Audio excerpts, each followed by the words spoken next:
అన్నా నేనే నీకు నాన్ననైనరా, ఊరంతా మెచ్చేటట్టు నీ పెండ్లే చేసినరా.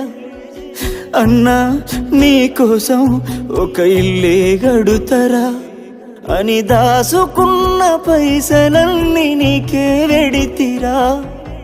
ఇంతలోనే అన్నా, ఇంతలోనే అన్నా, ఆ గంగొడ్డుకే బొందదోడు కోని అన్నా. ఇక ఇదే నాకు ఇల్లు అన్నవారా అన్నా. నీ పెయి నిండా సలి వెడుతుందని అన్నా. అన్నా పన్నవారమన్ను మీ